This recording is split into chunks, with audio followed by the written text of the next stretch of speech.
ఓం శ్రీగురుభ్యో నమః. హరి ఓం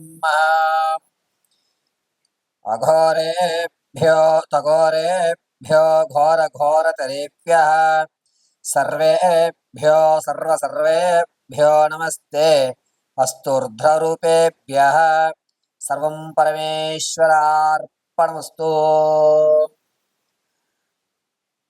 అందరికీ కూడా వచ్చేటువంటి జూన్ నెలలో జరిగేటువంటి కాలమాన పరిస్థితుల ప్రకారంగా తీసుకోవలసిన జాగ్రత్తలు ఏమిటి, ఏ రాశివారు ఏ మంత్రాన్ని అయితే పఠిస్తే మీ ప్రమాదాలు కానీ లేదా ఆర్థిక సమస్య జూన్ నెలలో కొంచెం మెరుగుపడటం కానీ ఆరోగ్యమైనటువంటి వ్యవస్థ స్థితి అన్నీ కూడా సమతుల్యంగా ఉండడం అనేటువంటి విషయాన్ని మీకు యథాశక్తానుసారం ఈశ్వర అనుగ్రహ ప్రకారంగా వివరించడం జరుగుతుంది.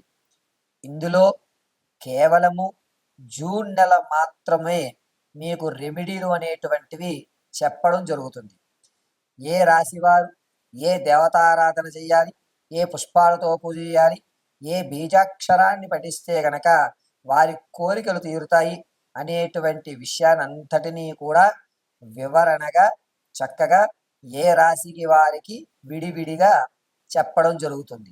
ఈ ఫలితాలు మీరు మీ యొక్క స్థితి అనుసారం ఆచరించి ఆ యొక్క పార్వతీ పరమేశ్వరుల కటాక్షానికి అందరూ కూడా లోబడి జగజ్జనని అంబ కటాక్షంతో ఉన్నతమైనటువంటి మనోవాంఛలు పొందుతూ ఉండాలని మనస్ఫూర్తిగా కోరుకుంటూ, ఇప్పుడు ఈ యొక్క రాశి ఫలితంలో జూన్లో చేయవలసినటువంటి పూజ, అదేవిధంగా మంత్రోచ్చారణ జపార్థం ఏ విధమైనటువంటి దానయుక్తాలు చేయాలి అనేటువంటి విషయాన్ని క్షుప్తంగా మీకు వివరించేటువంటి ప్రయత్నాన్ని చేస్తాను. ఇదంతా కూడా పార్వతీ పరమేశ్వర అనుగ్రహ ప్రకారంగా జరుగుతుందని భావిస్తూ మీకు తెలియజేయడం జరుగుతున్నది. తదుపరి రాశి కన్య. కన్యా రాశి వారికి జూన్ 20 వరకు కూడా మిశ్రమైన ఫలితాలు ఏర్పడతాయి. వీరు కొంచెమైనటువంటి వ్యవస్థను పొంగే విధంగా తయారు చేసుకుని తను అనుకున్న కార్యక్రమాలు నిర్వర్తించుకోవాలి అనుకుంటే కనుక వారు ఖచ్చితంగా ప్రతినిత్యము కూడా మేధా దక్షిణామూర్తి స్తోత్రాన్ని వినడం అత్యంత శ్రేయస్కరం.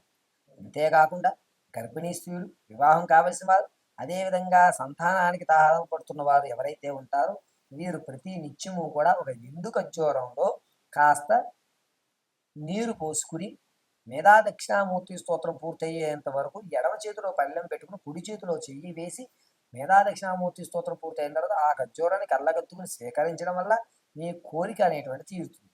ఇక విద్యార్థులు కానీ, విదేశం వెళ్ళాలనుకున్న వారు కానీ, లేదా ఎప్పటి నుంచో ప్రమోషన్ కోసం ఎదురు చూస్తున్న వారు ప్రతి నిత్యము కూడా పరమశివుని వద్దకు వెళ్ళి నందీశ్వరుడు యొక్క వెనక భాగంలో నిలబడి శివుణ్ణి చూస్తూ నంది కొమ్ముల మధ్యలో ఉంచి కూడా స్వామివారిని చూస్తూ ఓం రుం శిం వం యం నమా నమః అని చెప్పుకొని మీ కోరికను చెప్పుకోండి.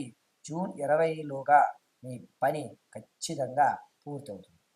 ఇక భార్యాభర్తల మధ్య ఎవరికైతే ఇబ్బందులు కలుగుతూ ఉంటాయో వారు ఈ యొక్క కన్యారాశి వారు ఖచ్చితంగా ప్రతినిత్యము సాయం సంధ్య వేళ ఏదన్నా అమ్మవారి దేవాలయానికి వెళ్ళి శ్రీం క్లీం హైం నమో నమః అని 21 మార్లు చెప్పుకొని అమ్మవారి దగ్గర నుంచి కుంకుమ తీసుకువచ్చి భార్యాభర్తల్లో ఎవరికైతే ఇబ్బందులు కలుగుతున్నాయో, ఎవరైతే గొడవలు పడుతున్నారో వారి యొక్క నుదుటిని ధరించడం చాలా మంచి విషయం. ఇక కోర్టు వ్యవహారాలు కానీ, ఆర్థికమైనటువంటి ఇబ్బందులు కానీ కలుగుతున్న వారు, ఆకస్మికమైనటువంటి ధనం నాకు రావాలి అనుకున్నటువంటి వారు ఖచ్చితంగా ఈ కన్యారాశి వారు ఉన్నతమైనటువంటి స్థితిని పొందాలి అనుకుంటే కనుక, వారి యొక్క మనోభిష్టలు తీరాలి అనుకుంటే ప్రతి నిత్యము కూడా ఓం ధుం దుర్గాయై నమః అని దుర్గాదేవి యొక్క మూలమంత్రాన్ని 54 సార్లు పఠించి ఆ తదనంతరము భోజనం చేయడం వల్ల కన్యారాశి వారికి ఉన్నతమైనటువంటి స్థితి ఏర్పడుతుంది. ఇక కన్యారాశిలో ఉన్నటువంటి వారి యొక్క విదేశయాగం, రియల్ ఎస్టేటు, వ్యాపార ప్రారంభం చేద్దాం అనుకున్న వారు జూన్ 20వ తారీఖు తర్వాత ఏదన్నా గణపతి దేవాలయంలో నమస్కారం గావించుకొని ఈ యొక్క శ్రీ గణపతయే నమః అని 54 పర్యాయములు చెప్పి ఒక కొబ్బరికాయ సమర్పించి అప్పుడు శ్రీకారం చుట్టండి. అలా చేయటం వల్ల చక్కగా కన్యారాశి వారికి మంచి ఫలితం అనేటువంటిది ఏర్పడుతూ ఉంటుంది. ఇక కన్యారాశి వారు జూన్ నెలంతా కూడా మిశ్రమైన ఫలితాలు ఉండడం వల్ల భగవంత్ ఆరాధన అనేది కొంచెం తగ్గుతూ ఉంటుంది. కాబట్టి చాలా జాగ్రత్త అయినటువంటి విషయాన్ని మనం పరిశీలించుకోవాలి. ఇప్పుడు మీకు వివరించినవన్నీ కూడా ఆ రాశి వారికి ప్రమాదాలు కానీ లేదా అనుకున్నటువంటి వాతావరణం ఏర్పడము, ధనం రావడము, వచ్చిన ధనాన్ని నిలకడగా ఉపయోగించుకోవడానికి ఉపయోగించేటువంటి మంత్రం వరకే. ఇది కేవలము అమ్మవారి అనుగ్రహంతో, పంచాంగకర్తల యొక్క నిర్ణయంతో, నా మేధా సంపత్తి ఉపయోగించి మీకు తెలియజేయడం జరిగింది. కావున వీటిని పాటిస్తూ మీ జాతకంలో ఉన్నటువంటి దోషాల్ని దూరంగా పెట్టుకుంటూ అవకాశాల్ని అందిపుచ్చుకుని ధర్మమైన కార్యక్రమాన్ని చేసుకోవడానికి ఏర్పడుతున్నటువంటి మహత్తవకాశంగా దీన్ని భావించండి.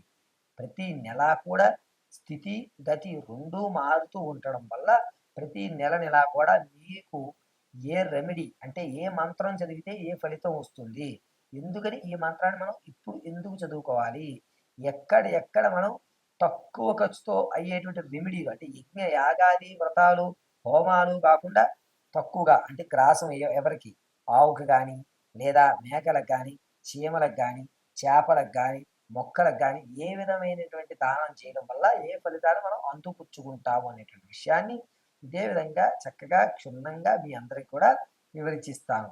అంతేకాకుండా జాతకంలో date of birth, time, place of birth తెలిసినప్పుడు దాని యొక్క స్థితిగతులు మారినప్పుడు ఆ నక్షత్ర వ్యవస్థను బట్టి కూడా మీరు నన్ను సంప్రదించినట్లయితే వివరణగా దాని క్రతువుని ఆలోచించి ఇది ఈ పనులు చేసుకోండి అని మీకు చెప్పడం జరుగుతుంది. అది పరిపూర్ణమైనటువంటి జాతక పరిశీలన అంటారు. ఇది కేవలము నామాది స్థితి అనుసరించి చెప్పేటువంటి జాతకం మాత్రమే. దీన్ని ఎవరూ కూడా తప్పు పట్టుకోవద్దు.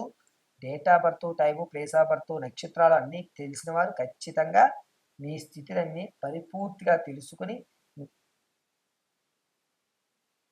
పొందాలని మనస్ఫూర్తిగా కోరుకుంటూ నాకు తెలిసినటువంటి విద్యని మీ ముందు తెలియజేయడం జరిగింది. పరమేశ్వరార్పణమస్తు.